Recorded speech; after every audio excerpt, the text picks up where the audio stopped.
So we started the conversation by saying that you were applying cutting-edge natural language processing, machine learning technologies to a domain that most people wouldn't think of necessarily applying.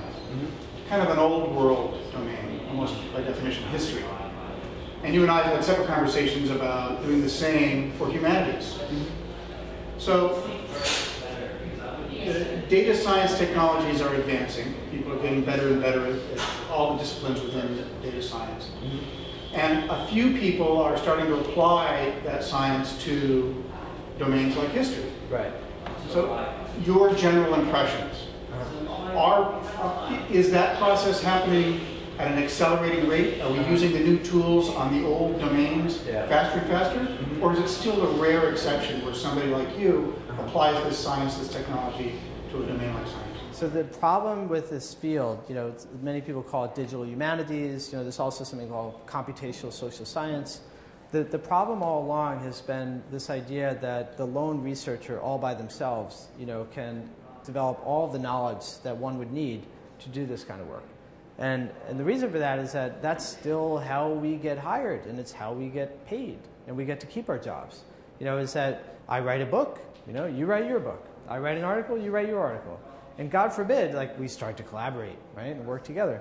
But if all of us are working individually, just think of what it would take, for one person to do all this.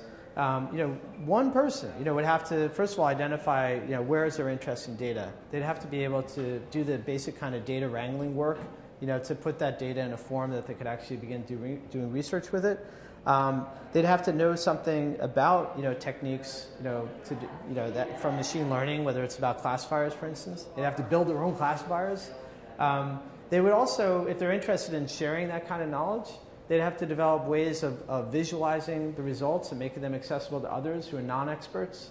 And they might even, if they want to build websites, they'd have to build tools that would sustain traffic that many people could use. So that's about 4 or 5 different job descriptions right there. And how is any one person ever going to do all of that? And it's not happening. There is no one person who can do all those things. So look at a field like genomics, for instance. So when genomics began, there were biologists and there were computer scientists, right? And they began to think we could learn something from each other. And it's been many, many years, decades, and billions of dollars to get to the point where there are some good computer scientists who have a reasonable working knowledge of biology, right? And there are really good biologists who know something about how to query databases and organize multidimensional data, blah, blah, blah. But it's still really difficult to get, even in one person, even with billions of dollars and decades to do it, to have all that knowledge in one person. And those people work in teams, The really good ones, they want to work with really good computer scientists, they're biologists. And the really good computer scientists want to work with really good biologists. So that's why, what we're trying to do is we're trying to get good historians, working with good computer scientists, working with good statisticians, working with good developers. And if we can do that, and we get all of this working together, then there's a lot we can do. But the artisanal model of the individual trying to do it all for themselves, that's going to move very, very slowly. Because the fact is, we don't have billions of dollars. The amount of money in this field is very small.